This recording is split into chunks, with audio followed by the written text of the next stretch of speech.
So dear students, आज हम बात करेंगे मशीन के लेक्चर 3 की बेटा। इसमें हम बात करेंगे लीवर्स की, प्रिंसिपल ऑफ लीवर, और इसके बाद डिफरेंट टाइप ऑफ लीवर, यानी कि जितने भी क्लासेस होते हैं, बेसिकली इनकी 3 क्लासेस होती हैं और उसमें कौन कौन से लीवर आते हैं, क्या क्या कंडीशंस होती हैं, इसको हम लोग देखते हैं। आइए सबसे पहले स्टार्ट करते हैं लीवर से। What is lever? तो कह रहा है a lever is a rigid straight bar which is capable of turning about a fixed axis, यानी कि एक स्ट्रेट ऐसा बार होता है जो कि किसी पॉइंट पर किसी एक्सिस पर टर्न कर सकता है, यानी कि वो अपने एक फिक्स बार में किसी एक पॉइंट के अबाउट टर्न कर सकता है, बस इसी को हम लीवर बोलते हैं। अब यहां कह रहा है the axis about which the lever turn passes through a point on a lever which is called the fulcrum. This point is fixed when the lever is in use. अब देखिएगा, समझिएगा, जैसे मान लीजिए ये एक बार है, अगर ये बार इस एक्सिस के अबाउट घूम सकता है, ये बार इस एक्सिस के अबाउट घूम सकता है, तो यहां पर इस बार के ये एक पॉइंट होगा और इस पॉइंट को हम क्या बोल देंगे बेटा? फलक्रम। इस पॉइंट को हम क्या बोलेंगे? फलक्रम का पॉइंट होगा। ठीक है, ये फलक्रम का पॉइंट ये बताता है कि ये पूरा का पूरा बार इस पॉइंट के अबाउट घूम सकता है, यानी कि रोटेट कर सकता है, और यहीं से पास होने वाली जो लाइन होती है दैट इज कॉल्ड एक्सिस। ठीक है, ये एक्सिस हो जाती है। आगे देखते हैं बेटा, यानी कि कोई भी एक लीवर किसी पॉइंट के अबाउट या किसी एक्सिस के अबाउट घूमता है तो उस पॉइंट के अबाउट हम उसको क्या बोलते हैं? वो उस पॉइंट को हम फलक्रम बोलते हैं। अब ये लीवर का प्रिंसिपल क्या होता है? प्रिंसिपल ऑफ लीवर, प्रिंसिपल क्या होता है? प्रिंसिपल कहता है a lever works on the principle of movement, यानी कि हमने जो लास्ट चैप्टर में प्रिंसिपल ऑफ मूवमेंट पढ़ा था उसके अकॉर्डिंग वर्क करता है। तो इसका मतलब anti clockwise movement is equal to clockwise movement. तो कह रहा है to which in the equilibrium position of lever, lever का equilibrium position, movement of load about the fulcrum must be equal to the movement of effort about the fulcrum. तो हम लोगों ने previous chapter में भी पढ़ चुके हैं कि एंटी क्लॉकवाइज रोटेशन और क्लॉकवाइज रोटेशन दोनों इक्वल होगा। वहां पर भी एक फिक्स पॉइंट पर रॉड को हम लोग क्या करते थे? बैलेंस करते थे, दैट इज कॉल्ड फलक्रम। तो यहां कह रहा है clockwise movement of load about the fulcrum is equal to anti clockwise movement of force about the fulcrum. तो अगर क्लॉकवाइज मूवमेंट निकालना है तो यानी कि लोड एक फोर्स होता है, load into load arm is equal to effort into effort arm.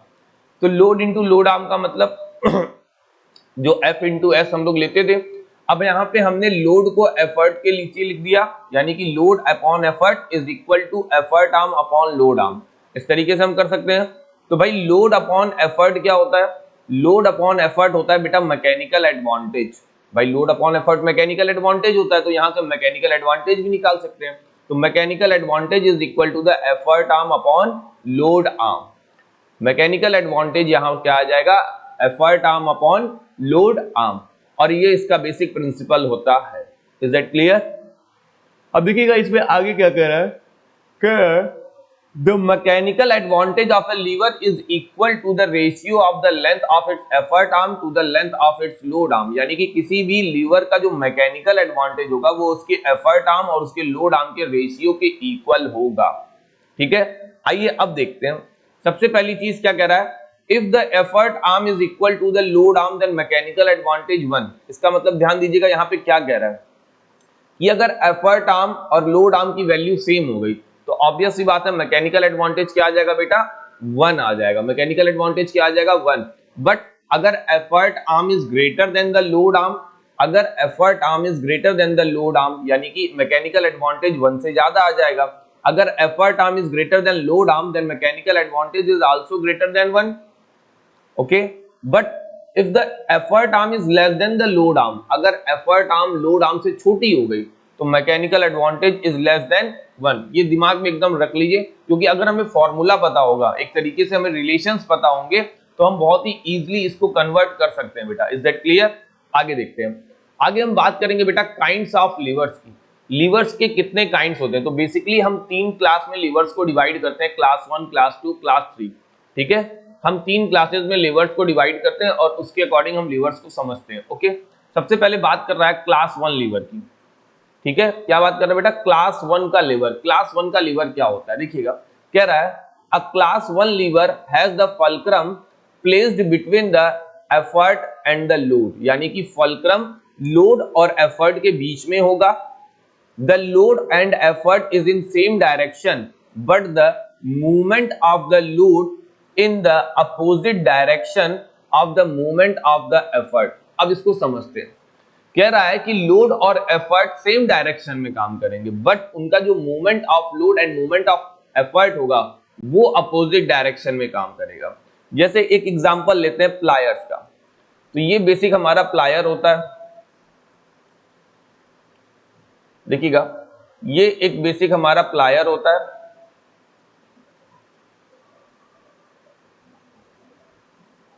मान लेते हैं तो ये इस पॉइंट के अबाउट फिक्स होता है। अब जरा देखिएगा ये पॉइंट के अबाउट फिक्स होता है तो ये पॉइंट क्या हो गया बेटा, फल्क्रम। ये क्या हो गया, फल्क्रम हो गया। और यहां पर हम एफर्ट लगाते हैं, ये इसका हैंडल है तो हम क्या लगाते हैं बेटा, एफर्ट लगाते हैं।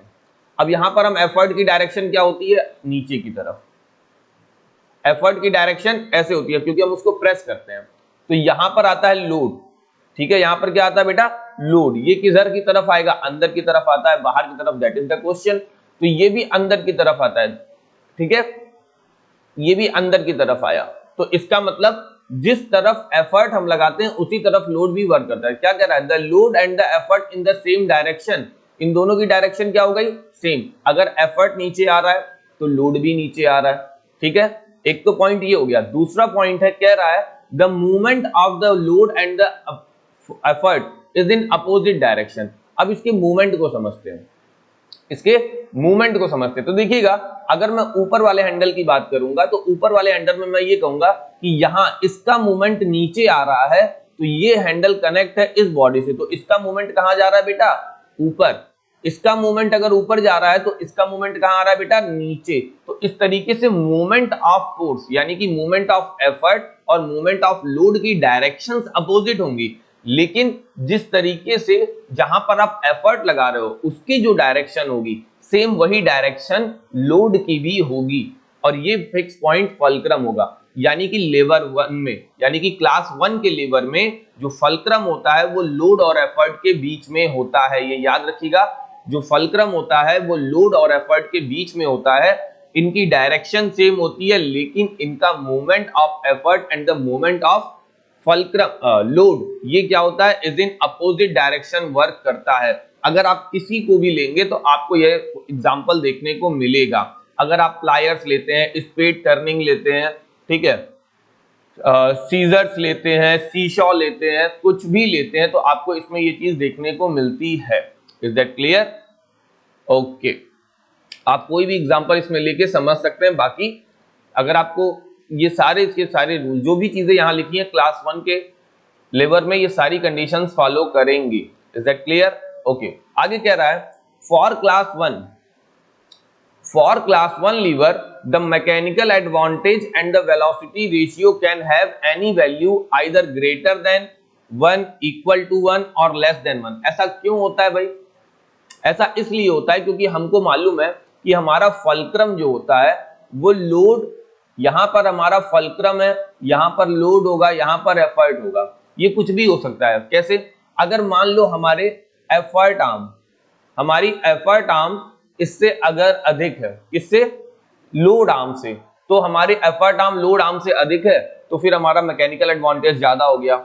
अगर हमारे लोड आर्म एफर्ट आर्म से ज्यादा है तो हमारा मैकेनिकल एडवांटेज 1 से कम हो गया। अगर इक्वल है तो मैकेनिकल एडवांटेज 1 हो गया। तो यहाँ पे कुछ भी हो सकता है, ठीक है। तो पहले लेवर में यानी कि पहले क्लास के लेवर में मैकेनिकल एडवांटेज कुछ भी हो सकता है, यानी कि ग्रेटर देन 1, लेस देन 1 और 1 कुछ भी हो सकता है। Is that clear? आइए सेकंड क्लास के लीवर को समझते हैं। What is the second class of lever? क्या कह रहा है, अ सेकंड क्लास, क्या कह रहा है देखिएगा, कह रहा है a class second lever has the load between the effort and the fulcrum. क्या कह रहा है, लोड जो होगा वो एफर्ट और फल्क्रम के बीच में होगा। लोड एफर्ट और फल्क्रम के बीच में होगा। In this type of lever the effort and the load are in the opposite direction but the movement of the load is in the same direction. अब यहां देखो, यहां क्या कह रहा है कि यहां पर काम तो ये दोनों अलग अलग डायरेक्शन में करेंगे बट इनका मूवमेंट ऑफ फोर्स क्या होगा, सेम होगा। आइए समझते हैं कैसे। समझते हैं बेटा किस तरीके से काम करेगा। आइए देखिएगा, अगर मैं इस नट क्रैकर की या बोतल ओपनर की कोई भी एग्जांपल लेता हूं, जैसे मान लीजिए मैंने नट क्रैकर का एग्जांपल लिया, तो ये इस पॉइंट के अबाउट फिक्स है,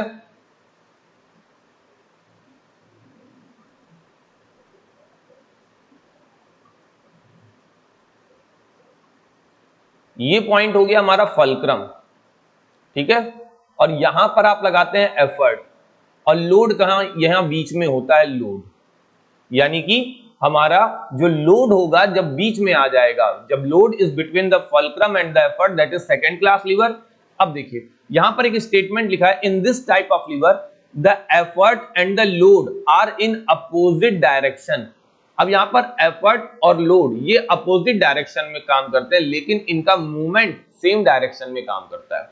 एफर्ट एंड लोड ये अपोजिट डायरेक्शन में काम करते हैं, लेकिन इनका एफर्ट सेम डायरेक्शन में काम करता है। कैसे, जैसे हमने ऊपर समझा था उसको समझते हैं।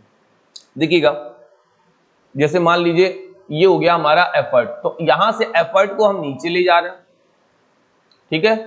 तो इसका मूवमेंट ऑफ फोर्स नीचे की तरफ आ रहा है, यानी कि मूवमेंट ऑफ एफर्ट नीचे की तरफ आ रहा है। तो मूवमेंट ऑफ लोड भी किधर आएगा, नीचे आएगा, ये ऊपर नहीं जा रहा है, मूवमेंट ऑफ लोड भी नीचे आ रहा है। तो वही कह रहा है, the movement of the load is in the same direction as the movement of effort, same direction में। यहां से मूवमेंट ऑफ एफर्ट ऊपर जा रहा है, तो यहां से मूवमेंट ऑफ लोड भी एफर्ट आएगा। तो ये तो बात हो गई मूवमेंट ऑफ एफर्ट की, लेकिन ये कह रहा है कि ये अपोजिट डायरेक्शन में काम करेंगे। कैसे बेटा, अगर ये नीचे आ रहा है तो ये पोर्शन कहीं ना कहीं ऊपर की तरफ जाता हुआ इसके कंपैरिजन में पता चलता है। तो इस तरीके से एफर्ट नीचे आएगा तो लोड ऊपर की डायरेक्शन में जाता हुआ दिखाई देता है, ठीक है, क्योंकि ये इसके साथ दबेगा। तो इसलिए हम लोग कहते हैं कि सेकंड क्लास के लीवर में जो मूवमेंट ऑफ एफर्ट होता है वो मूवमेंट ऑफ लोड की डायरेक्शन में होता है, दोनों की डायरेक्शन सेम होती है, लेकिन इन दोनों का जो मोशन होता है, एक तरीके से जो मूवमेंट होता है वो अपोजिट डायरेक्शन में होता है। इज दैट क्लियर बच्चा? ओके। तो अगर हम और भी एग्जांपल्स यहां देखेंगे तो हमें डिफरेंट काइंड के नट क्रैकर, बॉटल ओपनर, एक व्हील बारो। अच्छा, व्हील बारो के केस को समझना बहुत जरूरी है, क्योंकि व्हील बारो के केस से क्वेश्चंस भी बहुत आते हैं। तो आइए हम थोड़ा सा व्हील बारो के केस को समझने की कोशिश करेंगे। ओके, तो देखिएगा बच्चा, व्हील बारो का केस कैसे समझते हैं। देखिएगा, ये आपको सामने व्हील बारो का फिगर दिखाई दे रहा है, थोड़ा सा यहाँ इसको समझते हैं। ये व्हील बारो का फिगर हो गया, ठीक है, तो इसको समझने की कोशिश करते हैं। देखिएगा, ये हो गया पॉइंट हमारा फल्क्रम, और ये बॉक्स हमारा एक तरीके से लोड का काम करता है। लोड नीचे की तरफ काम करेगा और यहाँ पर एफर्ट ऊपर की तरफ। तो यहाँ ऊपर और नीचे की तरफ दिखा रहा है, तो इसका मतलब ये मूवमेंट ऑफ फोर्स की डायरेक्शन को दिखा रहा है, यानी कि यहाँ पर मूवमेंट ऑफ एफर्ट हम ऊपर की तरफ लगाएंगे, ऑब्वियस है। और यहाँ पर अगर हम कोई भी चीज, ऑब्जेक्ट यहाँ प्लेस होता है, तो उसका लोड टोटल नीचे की तरफ काम करेगा, that is movement of load. तो मूवमेंट ऑफ एफर्ट और मूवमेंट ऑफ लोड, ठीक है, यहाँ की बात हो रही है। लेकिन क्या मूवमेंट ऑफ लोड और मूवमेंट ऑफ एफर्ट की बात करें तो यहां पर हमने कहना है कि मूवमेंट ऑफ लोड और movement of effort same direction में काम करते हैं। तो एफर्ट की डायरेक्शन ऊपर है, एफर्ट की डायरेक्शन ऊपर है। अगर हम एफर्ट लगाएंगे तो ऊपर लगाएंगे, तो लोड किधर काम करेगा, इसके अपोजिट डायरेक्शन में। लेकिन movement of force same direction में काम करता है। ये कैसे सेम डायरेक्शन में काम करता है भाई? मूवमेंट ऑफ, अगर मूवमेंट ऑफ एफर्ट की बात करेंगे और मूवमेंट ऑफ लोड की काम करेंगे तो ये दोनों सेम डायरेक्शन में बात कर रहे हैं। देखिएगा, यहाँ पे लिखा हुआ है क्लियरली यहाँ पे लिखा है, the movement of the load is in the same direction as that of the effort, ठीक है। इन दोनों की डायरेक्शन क्या होगी बच्चा? सेम होगी। Okay, the movement of load is in the same direction of movement of effort. अब in figure से समझते हैं कि इसमें सेम डायरेक्शन कैसे होती है मूवमेंट की। अगर मैं इस मूवमेंट की बात करूंगा इससे, तो ये इस फल्क्रम के अबाउट इस तरीके से रोटेट करना चाहेगा। लेकिन एक चीज याद रखना, जब भी आप यहां फोर्स अप्लाई करते हो तो ये एफर्ट कहां जाएगा? ऊपर की तरफ जाएगा। अगर ये एफर्ट ऊपर लगा रहे हो तो लोड किस तरफ डिस्प्लेस होगा? ऊपर की तरफ डिस्प्लेस होगा। तो दोनों का मूवमेंट ऑफ फोर्स क्या हो गया? Is in the same direction, is in the same direction हो जाएगा बेटा, ठीक है। तो इस तरीके से हम मूवमेंट ऑफ फोर्स को कह सकते हैं कि सेकंड क्लास के लीवर में जो मूवमेंट ऑफ लोड और मूवमेंट ऑफ फोर्स होता है ये सेम डायरेक्शन में होता है, बट इनके मोशन की डायरेक्शन, इनके मूवमेंट की डायरेक्शन एक तरीके से अलग अलग होती है।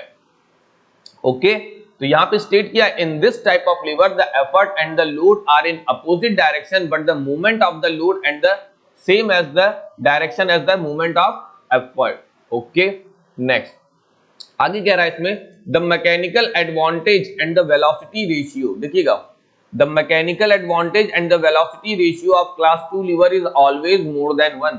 क्यों ऑलवेज मोर देन 1? क्योंकि हमेशा क्या होगा, यहां पर एफर्ट आर्म हमेशा लोड आर्म से बड़ी होगी।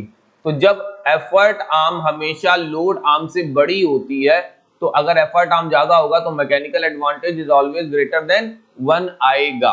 Is that clear?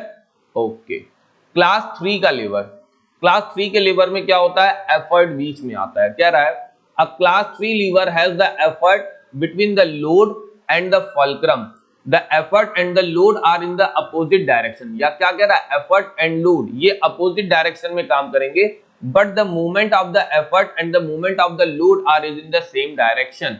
ये दोनों सेम डायरेक्शन में काम करेंगे। तो आइए तरीका देख लेते हैं टोंग्स का। टोंग्स कुछ इस तरीके से बने होते हैं, बेसिकली ये कुछ टोंग होते हैं, इस तरीके से बने होते हैं, ये टोंग्स होते हैं। तो ये पॉइंट फल्क्रम का होता है, यहां पर आप एफर्ट लगाते हो इस पॉइंट पे और यहां से आप लोड को कैरी करते हो। तो ये पॉइंट एज ए लोड और यहां एफर्ट और यहां फल्क्रम होता है। ठीक है, अब क्या होता है, जब आप लोड लगाओगे तो ये दोनों इनवर्ट डायरेक्शन में मूव करेंगे, तो ये भी इनवर्ट डायरेक्शन में मूव करेगा। तो इन दोनों की डायरेक्शन क्या हो जाती है, ठीक है, यानी कि एक तरीके से मूवमेंट ऑफ फोर्स यानी कि movement of effort is equal to the movement of load, ये सेम डायरेक्शन में आ गए। लेकिन इनका अपोजिट डायरेक्शन में एफर्ट इनका जो मूवमेंट एक तरीके से होता है वो अपोजिट डायरेक्शन में होता है। ऐसा क्यों कह रहे हैं, क्या कह रहा है, the effort and the load are in opposite direction. ये अपोजिट डायरेक्शन में क्यों आता है, क्योंकि जब आप यहाँ पे फोर्स अप्लाई करते हैं, याद रखिएगा यहाँ पे आप एफर्ट अप्लाई करते हैं तो यहाँ पे किसी चीज को कैरी करते हैं तो उसके अपोजिट डायरेक्शन में फोर्स लगता है। दैट इज हम कहते हैं कि लोड अपोजिट डायरेक्शन में वर्क कर रहा है। लोड क्या कर रहा है, अपोजिट डायरेक्शन में वर्क कर रहा है एफर्ट की, लेकिन movement of force is in the same direction. Is that clear? तो इस तरीके का आप कोई भी एग्जांपल ले सकते हैं। आप नाइफ का एक एग्जांपल, अगर आप नाइफ को बीच में से उठाते हैं या कट करते हैं, किसी चीज को कट वगैरह करते हैं तो आपका फल्क्रम बीच में आया रहता है, आप यहां से एफर्ट लगाते हैं और यहाँ लोड रहता है। ठीक है, एक स्पेड लिफ्टिंग लोड होता है तो यहाँ आप बीच में एफर्ट लगाते हैं, यहाँ लोड होता है और यहाँ फल्क्रम होता है। ठीक है, अगर आप ऐसे ही करते हैं और उसको फेंकते हैं तो आप बीच में से क्या करते हैं, फोर्स लगाते हैं और ये पोजीशन फल्क्रम की तरीके से बिहेव करती है, ये याद रखिएगा। ठीक है, तो आपके एफर्ट यानी कि मूवमेंट ऑफ एफर्ट और मूवमेंट ऑफ लोड की डायरेक्शन सेम होती है और इनमें जो लोड और एफर्ट होता है ये अपोजिट डायरेक्शन में वर्क करते हैं, लेकिन movement of force same direction में होता है, ये याद रखिएगा। यानी कि इस तरीके के जितने भी हमारे लेवर होते हैं इनका mechanical advantage always less than 1 आता है। ऐसा क्यों होता है, क्योंकि हमारा इस तरीके में क्या होता है, देखिएगा इस तरीके के जितने भी लेवर होते हैं इनमें एफर्ट आर्म छोटी होती है और लोड आर्म बड़ी हो जाती है। तो according to the mechanical advantage, तो मैकेनिकल एडवांटेज क्या होता है, load effort arm upon load arm. तो अगर लोड आर्म ज्यादा बड़ी हो जाएगी तो मैकेनिकल एडवांटेज क्या आ जाएगा बेटा, लेस देन 1। तो इस तरीके से लीवर में मैकेनिकल एडवांटेज लेस देन 1 आ जाती है। तो हर टाइप के लीवर का अलग अलग मैकेनिकल एडवांटेज। तो फर्स्ट क्लास के लीवर की मैकेनिकल एडवांटेज कुछ भी हो सकती है क्योंकि कुछ भी फिक्स नहीं है। सेकेंड क्लास के लीवर की mechanical advantage and the velocity ratio हमेशा 1 से ग्रेटर होगा क्योंकि वहां पर एफर्ट आर्म ज्यादा बड़ी मानी जाती है क्योंकि लोड बीच में होता है। थर्ड क्लास के लीवर में mechanical advantage and velocity ratio हमेशा 1 से लेस होगा। ऐसा क्यों होगा, क्योंकि यहाँ पर एफर्ट बीच में होता है जिसकी वजह से एफर्ट की लेंथ, एफर्ट आर्म की लेंथ लोड आर्म से छोटी हो जाती है। Is that clear? हो। तो इस लेक्चर में बेटा हम लोगों ने बात की लीवर्स की। तो ये लीवर्स की पूरा लीवर, प्रिंसिपल ऑफ लीवर, उसके बाद काइंड्स ऑफ लीवर क्या होता है, ये सारी चीजें हम लोगों ने लीवर के बारे में देख ली। ओके, बाकी फिर अब हम लोग नेक्स्ट लेक्चर में मिलेंगे जिससे हम लीवर से रिलेटेड या फिर इससे रिलेटेड न्यूमेरिकल्स और फिर पुली सिस्टम के बारे में जानेंगे। ओके बच्चा, बाय बाय।